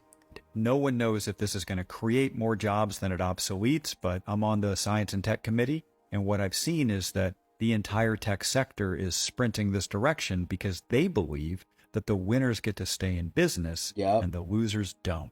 Very true. That's capitalism for you. Competition. But this is where the biggest thing happens, right? The biggest thing that happens here is we're just in the infancy of it. Like, we are honestly in the infancy of it where we don't know where this is going to be in 1, 2, 3 years, let alone 5 or 10, right? Because we're already making leaps and strides and bounds way faster than we thought we would. Again, a year ago, I would have never thought we would have been here, and we're here now. This is where what do I call it? I called it something before because I've said this before. The rate at which it progresses, the rate of growth, is exponential. Like, it's actually insane. The more we progress with it, the faster it, like, gets better. It's fucking scary. So I can only imagine how it's going to be in, like, 5 to 10 years. I literally looked for answers on the internet for something, right? I looked for answers of, like, how do you set up this printer? Like, how many quarts to ounces or whatever. And I went on Quora. And Quora has an AI chatbot now that sees your question and answers you, and you can ask it more questions.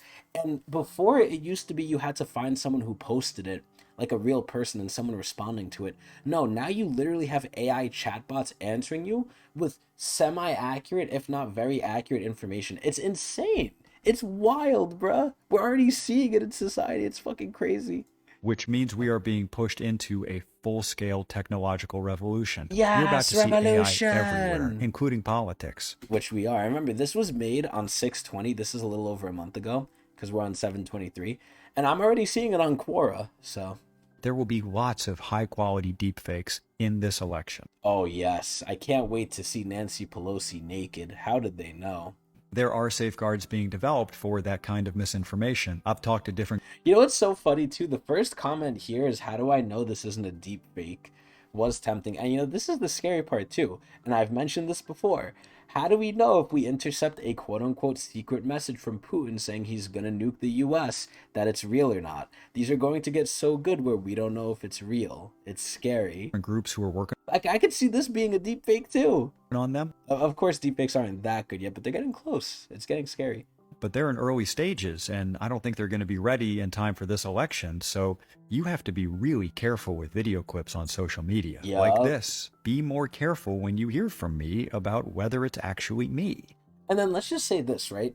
Obviously, back in the day, there used to be like fake spam accounts made, like copycat accounts. And it was especially happening on Twitter too, with the whole checkmark fiasco, where Elon made it so you could buy a checkmark, and then people literally portrayed themselves as like drug companies saying like, oh, we're now making insulin very cheap, as if, you know, that's what should happen, but it's not. And then their stock went down because of a fake account. It was so funny. But the original way you counted this was going on the actual account that had the check mark for Twitter, or at least going on the actual account that you knew was official. Now we don't even know this anymore, because let's just say an account gets hacked, right? Let's just say Jeff Jackson, North Carolina gets hacked. We never know, because they create deep fakes of him that say like similar things, but they slightly veer off and make him say what they want. We'll never know. Like, we'll actually never know, because you can always have some random guy saying, oh, that's me, my account was hacked. Like, you'll never know. Dude, we're gonna get to a point where like the truth is uncertain. It's scary. There's not a great solution to this right now, Yeah, other than honestly. your skepticism. On the Yup. other hand, our committee's hearing from people saying that regulation of AI could go too far and block all of this innovation. But that's... Yeah, not from the fucking creator of OpenAI, who secretly says we need more, but not for just theirs. Or not just, or fuck, how do I say this?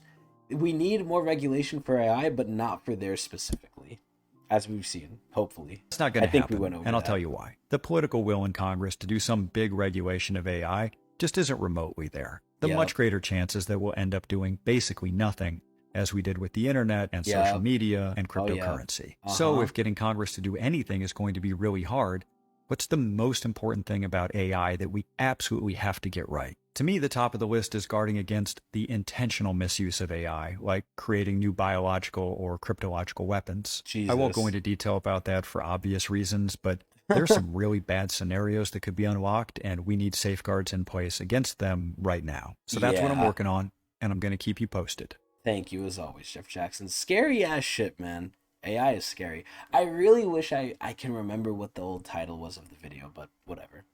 Let's go next. Gen Z and millennials don't want to work. Okay, so again, another old person, right, from the entitled generation, saying the reality of things. Kind of, you know, the reality does benefit my opinion and Gen Z and millennials, but that's what the reality is. You know, it's shit's hard for us and they're agreeing, which is benefiting us. So let's see if he's going to benefit us. This old man who I think, if we're following suit with the other things we've seen, is going to show us that, you know, things are fucked. Is that true or false? Oh. Well, you may have heard it said in the media. Yes, I have. 2022. Nobody wants to work anymore. By the way, they've said this for so many years. They've said this for so many fucking years over history. I don't know. I'm pretty sure I sent myself the video. I don't know if we've gotten to it yet. I don't think we have. But this is where, like, over time, it's the same thing that happened with what's it called? With Ford in the 1920s or 30s, I believe, where, you know, he made the livable wage and they called him, you know, communist or whatever, like, you know, anti-capitalist. And again, it's happening now. This is where all throughout time, they've said people don't want to work. People don't want to work. It's not that people don't want to work, even though they don't, because I certainly don't. It's that we're not paid anything. 2014. Nobody wants to work anymore. Oh. 2006. Nobody wants to work anymore. Oh. 1989. Nobody wants to work anymore. 1981. Nobody wants to work anymore. Yes. 1979. Nobody wants to work anymore. Yes. 1969. 1952. Yep. 1940. Yep. 1937. Yep. Look at this. 1922, Look at this. 1905. Holy shit, this is the video I was referencing. Holy shit. 1894. Nobody wants to work anymore. 1894, they've been saying it. Thanks to Paul Ferry for finding these clips. He's writing this great book. Wow. So what you're actually hearing is employers complaining that nobody wants to work for cheap. But look at the corporate profits compared to employee wages. Yup. Oh my God. Over the past few years. Holy shit. Oh yeah. Oh yeah. Oh yeah. Oh yeah, baby. Regardless of what you hear people say, most young people want to work. Well, we need to work because we need money. But we also want to work. We want to work because we like getting money. We just like getting enough money to actually do things and not just enough to be surviving and paying our corporate overlords and all the interest or debt we have. They're smart and they'll find a way. And market. There are some really smart, rich people who have proposed a handful of things that could totally fix income inequality. Oh, like maybe taxing all of their income for Social Security? They're called the Patriotic Millionaires, a group of super rich who are pushing for three principles. A highly progressive tax system, a livable minimum wage, and equal political representation for all citizens. Wow, it's almost like those three things would solve most of the problems.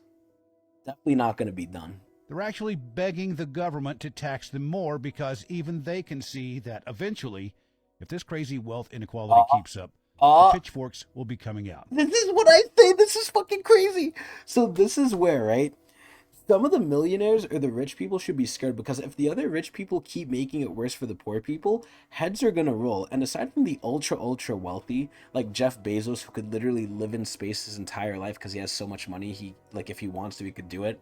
He could have stuff shipped to him in space and just live there if he wanted to. With, like, the best doctors, the best anything in the world, because, again, he's that rich, right? So aside from him, because we can't get him, the other lower rich, you know, higher class, the lower top class, we're gonna get them because they don't have money like that, so they should be scared. They're like, yo, maybe we should help these guys out, maybe we should keep them like that poor. There's your little ray of sunshine. Now get off my lawn. Yeah, I love that. That reminds me of Soldier from Overwatch. But anyway, yeah, very, very true. I agree with almost everything here, and this is what I've been fucking saying, and the comments agree too. We're overworked and underpaid. Nobody wants to work for unlivable wages. I want to work, but do not want my work to be my entire identity. It's not the work, it's the pay. I would say it's sort of both, right? I hate what I do and I hate what I'm paid. I wouldn't mind what I do. Well, no, I would still hate what I do, but it'd be okay if I'm paid decently, even though eventually I would hate it. Because again, as we've seen, as I've mentioned with the tech sector, which I don't know if I've sent myself any videos of it, so I don't even know if I'm spoiling ourselves for the future, but with the tech sector, again, people are leaving their high-wage jobs for lower wages just to have more work-life balance, to just have peace of mind. Because the high-wage jobs in the tech sector are stressful, and they don't want that shit. But very nice video. Let's go next. Hello. The summer solstice is today. Well, that was on 6/21. That was about a month and 2 days ago. And stuff keeps happening. So what's what's every up? day. You have probably already heard about the makeshift submarine lost at sea while it was en route to the Titanic's wreckage. Yeah, so this is old news at this point. Obviously, they died. The submarine literally fucking capsized because they made it out of different materials because they were told not to, but people like to be rebels. You may have also heard that there is at least one confirmed billionaire aboard the sub, as seats cost $250,000 a person. Bruh, spending $250,000 to die. You may have heard that we have no idea where it is, and they are running low on reserve oxygen on board. Yeah, spoiler alert, we know what happened. You may have even heard that this submarine is reportedly controlled by a Logitech generic game controller. Here's my analysis of the situation. Anyway, AI... Yeah, basically that's all it is. Dude, it's so sad because these people literally died, right? And there was like a young kid there too. And he lost his life. But like, bruh, the rich, again, we're so desensitized to them. We just laugh at their deaths now. Like, that's how much of a divide there is between the poor and the rich now. It's actually crazy. AI tech companies are still just tech companies. And what do tech companies love to do? Layoffs. Legal bullshit. Sam Altman, the CEO of OpenAI, who makes ChatGPT, has been making a big stink. Oh, okay, here we go. This is where we're going to show that, you know, he's calling for more regulation, but wants to deregulate only his one. Everywhere around the world about how AI is this existential threat and we really need to have better regulation for it. Oops, Yes. turns out that he's also been lobbying EU regulators to reduce their regulation on AI behind closed doors. It seems like he was successful. He has successfully petitioned to have ChatGPT specifically not labeled as a dangerous AI. What the fuck does that even mean, labeling it as a dangerous AI? This is a reminder that he's doing marketing. Objection, the climate is on trial. The Montana State Constitution says that you have a right to a healthy environment. Wow, that's surprising. We have a right to live? And so now a group of young people from Montana are suing the state saying, hey, politicians aren't doing a whole lot to stop the whole climate change thing. You know what they are doing? Filling their pockets. / they're accelerating it. Gotta Oh. keep that oil money coming in. Anyway, this Yep. is actually going to court despite the state's attempts to make that not happen. Well, of course they're gonna make it not happen. They don't want to get sued, even though they should be. And defense arguments are starting suits. So the climate is on trial. That's insane. Speaking That's good. of trials, a judge has struck down an anti-trans bill in Arkansas. Yeah, Whoa. a bill that I talked about a while back that Arkansas tried to pass that basically stopped trans youth from being acknowledged. The judge has ruled that it is bullshit. On Whoa. this day, in the year 1898, the United States captured Guam. So Whoa. a U.S. ship approached Guam, which at the time had a Spanish garrison on it. Yes. The people who were on Guam were like, oh, hey, look, it's a ship. What's going on here? They didn't know there was a war going on with the U.S. So the U.S. ship turns and fires 13 shots at their fort. Holy and the people shit. on Guam are like, oh, they're saying hello. They're saluting the fort. And they sent their fort captain out on a dinghy to go say hi. Dinghy? The captain boarded the ship and they were like, yo, dog, we're at war with you. And this is ours now. Lightning round. Google is telling its own employees to not use code generated by its own AI. Speaking of Google, Google has been cleared to build a company town. Because we are Bro. living in a dystopia. Bro, I thought that was gonna be fake. Google has been cleared to build a Google town. We are literally getting Google towns where people like, oh my god, they're gonna be Google slaves. This is crazy. And you know what's crazy too? Once Google does it, you know other companies are gonna do it. We're gonna have Microsoft towns, Apple towns. I doubt we'll see the BlackRock towns, but they'll probably exist. Weather. Self-described misogynist influencer Andrew Tate has been hit with rape and human trafficking charges. And finally for today, due to an accounting error, the US military will be sending an additional $6.2 billion of aid to Ukraine. An accounting error. How do you make an error when it comes to billions of dollars? My pretzels went stale. Oh, that's sad. I can't even afford pretzels. Pretzels used to be cheap, and I saw how much they cost at the market. I was like, holy shit, bruh. It's literally just bread. It's literally just fucking bread. Like, come on. And bread's expensive, too. Like, oh my lord. Everything's expensive. Yeah, crazy ass shit. Let's go next. Saudi Arabia has just shocked the world by releasing the first look at their upcoming city called The Line. The Line. This thing is insane. I actually remember this video. I remember when I sent it to myself. This thing is actually fucking crazy. Or quite literally in the works of creating an entire city which is stacked 500 meters high, making it taller than the Empire State. Bruh. Stretching it out a staggering 170 kilometers in length, which for perspective would take the average human over 40 hours to walk, and then housing all of that in a mirrored glass wall. See, when I hear these things, this isn't the first time I heard Saudi Arabia building, like, something crazy like this. This is where I think I've heard them like trying to create their own island similar to Venice. I believe Venice is the city on water in Italy. I feel like I've heard them try to create their own island. Like they're trying to do all this like futuristic stuff with like land and stuff where it's like I hear about it but I never actually see it coming to fruition. Granted, it does take time for this stuff. But like bruh, this is actually futuristic insane shit. I feel like if you were to take a human, right, from now, you transport them, let's say 1,000 years into the future, right? And let's just say humans are still there. We haven't killed each other off and we solved a lot of dire issues that need to get solved. It's going to look, I believe, so insanely different. We're not even going to be like recognizing it. It's going to be like magic, right? You know what they say about magic? Science that's so far ahead of us is indistinguishable from magic because that's how much we can't understand it. Like, it's gonna be insane. This linear city will eventually be home to a whopping 9 million residents. Insane. And the suburbs are essentially segments along this line, which... See, this looks very cool, but it also looks very depressing. Like, I don't know if I'd want to live in something like this because it feels too, like, structured, too man-made, too stifling. I don't know the right way to describe it, but it really honestly feels like too restrictive. Like, it's too unnatural. And this is the crazy part, are organized in 3 dimensions. And because of that added 3rd dimension, depth, everything you need in your daily life, such as your home, work, schools, shopping, are all within these 5-minute walk neighborhoods. Insane. I'm gonna look this up. I want to see if this is real. If you want to go visit Matey down the line, all of their services will operate with AI and run autonomously. Of course. So imagine it gets hacked and then the city literally kills you. Imagine all their services get hacked and like the city literally works against you. It stops you from traveling. It stops you from like getting water and stuff. Like it just gridlocks you. Dude, this shit's scary. Autonomously, making it possible to travel from one side all the way to the other in just 20 minutes. And because there will be no need for cars, the city will have 0 carbon emissions. And so how the fuck do you travel? Their energy and water supplies will be 100% renewable. Okay, I think that's bullshit. There's no way. In fact, they are so confident in their design, they had the audacity to create a model of what New York would look like if they adopted the same infrastructure as the line. They've also we need that shit. Strategically located this city so that 40% of the world can travel there in just a 6-hour flight. That's insane. And is surrounded by both the ocean and mountains, giving the residents immediate access to nature. And just to make things even crazier, the line is just one of the 3 projects that Saudi Arabia are working on. See, it says they're working on. I don't believe this. Let me look this up. So, Saudi Arabia, the line.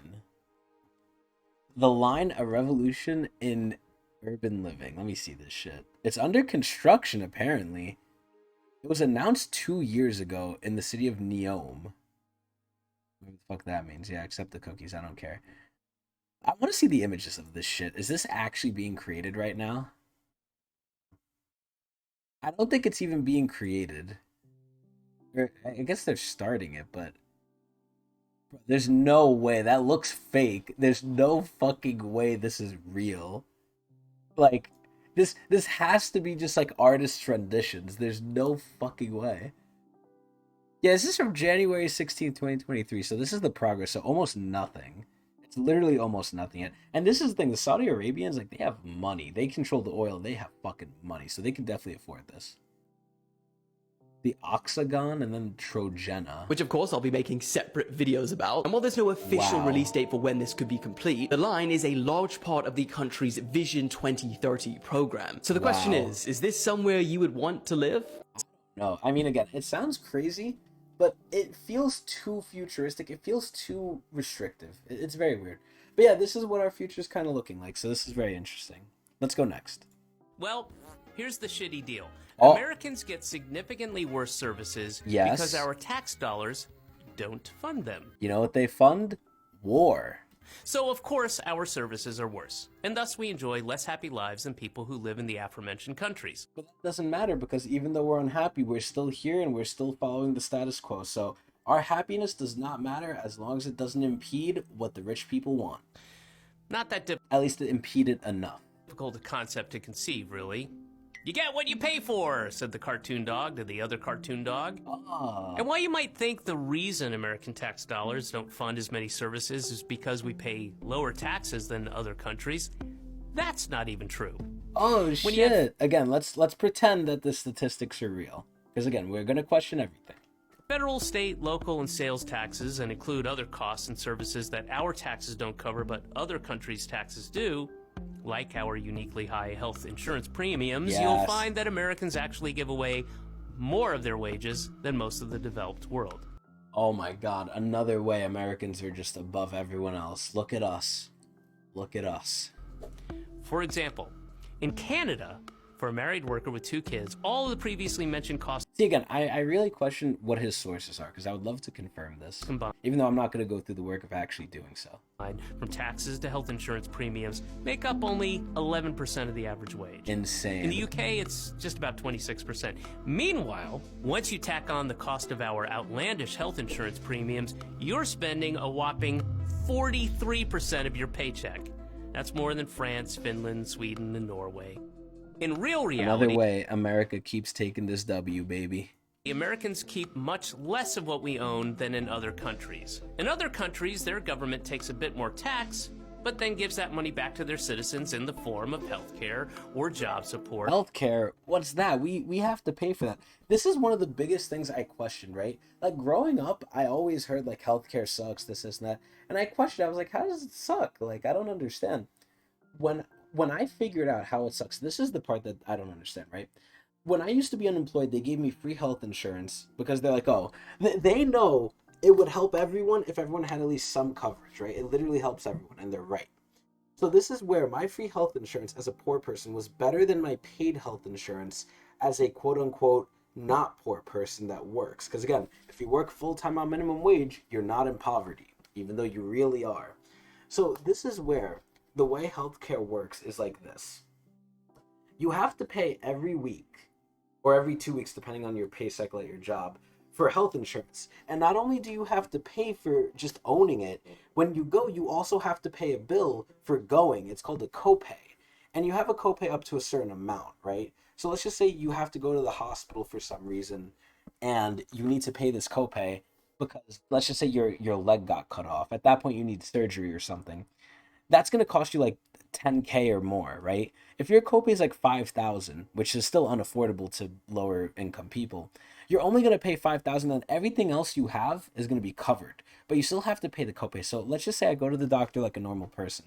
Not only do I have to pay every week for just owning their insurance, when I go to the doctor, I also have to pay a bill for going to the doctor. So at that point, I'm paying to have the thing and then I'm paying to use it as well, where it doesn't make sense. That's like saying, hey, I'm going to buy like a printer.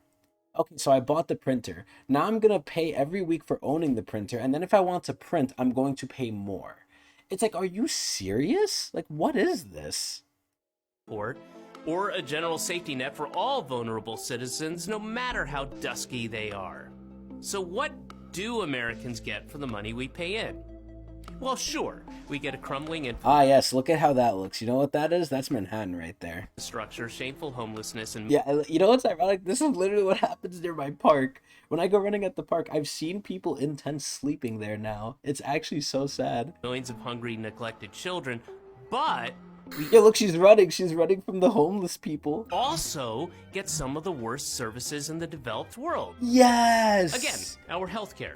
Yes! American healthcare is simultaneously the most expensive, the Yeah, least efficient, and yeah. the least effective healthcare system in the developed world. This is true, and I know this from fact from my life.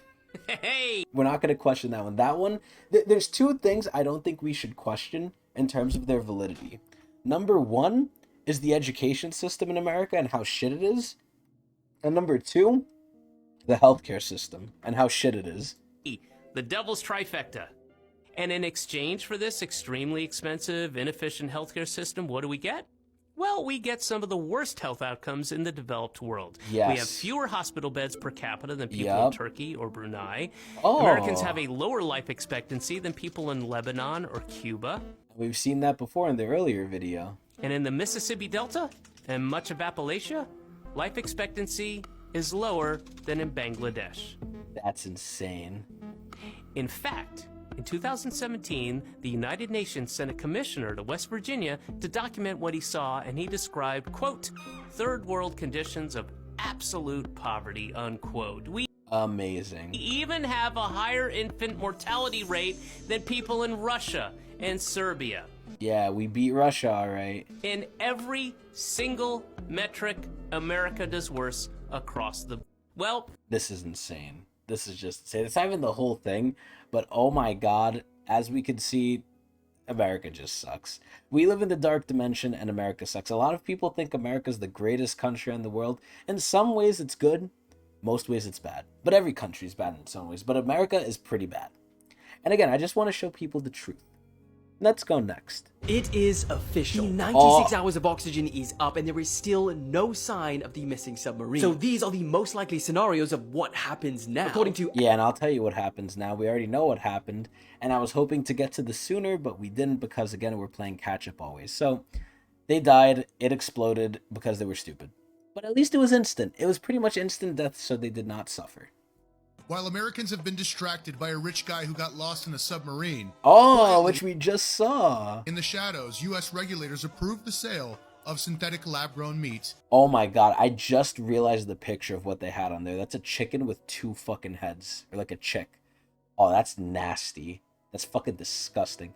But this is where I actually disagree. I think lab-grown meat is, you know, obviously if they load it with like genetically altered stuff and like really bad stuff, then it's bad. But I hope and I believe this is the next step and next evolution of food, because for people who are vegan, right, this essentially solves the vegan problem. If you can make meat without hurting an animal, because meat is good for you, meat has protein is needed, right, not in extensive amounts, but protein is a building block of our body. It's good. And I like meat, right? I hate that we have to kill cows and pigs and chickens for it. I don't like that. But at the end of the day, you know, that's life, right? And, you know, me choosing to not eat meat, that's not going to stop the industry. So this is where if there's lab-grown meat, I mean, we already have like the Impossible Beyond meat, right?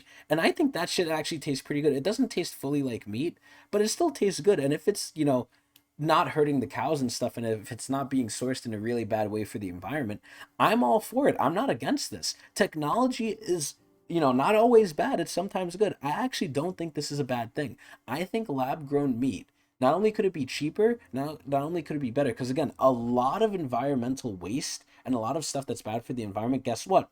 Comes from agricultural farming. A lot of methane comes from like pigs and cows, you know, fucking farting everywhere and their manure. A lot of bad stuff like runoff and stuff comes from growing crops to feed these animals. Obviously, this isn't going to go away anytime soon, but lab-grown meat, I think, is a step to reducing it, or maybe one day, maybe even eliminating it. Who knows? I don't think this is something that's ever going to be eliminated. I don't fault people for not wanting to eat lab-grown meat. I think they should definitely have their skepticisms of it. However, I think there's always going to be people who want to eat an animal, and that's fine. But I think reducing it is also good, and I think lab-grown meat should be fine, as long as it's not done wrong. To the American public. This is not a parody. This is not a joke. Let's get into it. In this article from the Associated Press titled, U.S. approves nation's first lab-grown meat, chicken made from animal cells. I think this is good. It talks about how 2 California companies got the approval to sell this shit to us. Good. So I'm thinking... And obviously this is very, like, biased. This is very against what I believe at the very least. Again, I don't know. I don't think this is a bad thing, potentially. It's the same thing with AI. It's what people are going to do with it that's going to make it bad or good, but I can see it being a very good thing. Myself, who could be that powerful to convince U.S. regulators to sell us synthetic, lab-grown meat? And it's none other than our good buddy, Billy Boy Blue, who's been the Again, I think this is good. primary investor in companies that are trying out different synthetic meats for us. These are like the people, like, I fully imagine, no disrespect to this guy, right? No disrespect to Fox News, but this is where, like, these are the same people who say, like, oh, you want to get rid of cars? You probably believe in global warming and the environment and stuff. Like, yes, obviously, there's science behind this shit. These are the people, like, if you change something that's been, like, a natural thing, which hasn't necessarily, that doesn't mean it's good. That just means it's been the way it's been, like, burning coal, right? Burning coal using fossil fuels, it's what we've been doing for God knows how long, but that doesn't mean it's good. And changing it, you're always going to have people who are against it. To enjoy. He's also one of the majority shareholders in Impossible Meats. But this is also an important thing to take into account. So I'm thinking, this guy's just a computer wizard. He's not a nutritionist. He's not a scientist. I mean, listen, we're acting like this guy isn't rich and he can't learn about these things. Once you become rich, you can get access to a lot of education. Now, granted, do these rich people do that? I don't know. But I definitely would. If I'm rich, I will pay people to teach me postgraduate levels of education to where I can't fail it, right? Because I'm not taking a class. I'm literally getting taught by it. I'm not going to be sitting there writing papers. I'm going to get lectured, ask questions, and get taught it. Could he be after consolidating the food supply? I don't know. That's true. That is a fair assumption. But what I do know is that Bill Gates is the largest private farmland owner in the United States. So why would he want to make synthetic meat? At that point, his farmlands get devalued. Not Jimbo, who comes from a long line of farmers, a tech billionaire. And you know what he's doing with this land? Nothing. Everything that was once growing on it. America, you should be very, very concerned right now. We should be. what is going on in the background. He's not while fully they keep wrong flashing here. this billionaire who got lost in a submarine for the past few days. Listen, that just has to do with what people like to fucking like see and listen to. We love stupid tragedies. We don't like the actual important news because the important news is boring. We love seeing people die and like get maimed and stuff. That's why the Colosseums were so effective. Non-stop. Do you know that they just caught 123 people on the terrorist watch list trying to cross the border in Mexico? Yeah, but listen, at this point, every day there's people trying to cross the border that are probably on the terrorist watch list. Like, bruh, there's so many. There's so many shits we don't know about. Something big is coming. Oh, Or else is it? all of the media networks wouldn't have agreed to show us this bullshit while our country is falling apart. He's not fully wrong. Yo, look at that. Look at that. Brought to you by BlackRock, we owed you. That's true. Did you get my text? What do you think about that submarine? Anyway, I think we're going to leave it here because it's about to be 8:30. We've been at this for almost 2 hours. I think we got through a decent amount too. Obviously not as much as I wanted to, and it is Sunday, so I do have other things to do. But I also want to eat that Chinese food that just came. But this is where we're going to end off. I think we had a great day, though. Let's see how far we got. We went from June 20th all the way to... Let's see. June 23rd. We made it 3 days. We are exactly 1 month behind. I thought we made it further, but god damn it, we didn't. We take so long with these shits. And that's the thing I said myself before that we already reacted to. But anyway, that's going to be it for me. We're going to continue hopefully this Friday, but we'll see if I have time. A lot of stuff is busy now. I have a lot of games to grind and other stuff to do in real life, but I hope everyone enjoyed. I'm going to try and go back in the video and see what title I want to name this, but like I said, I stream every day at twitch.tv/Tecnics channel. Come over there, come watch me so I can escape this nonsense society in this dark dimension. Excuse me, and maybe you can too. Anyway, hope you enjoyed. Eat!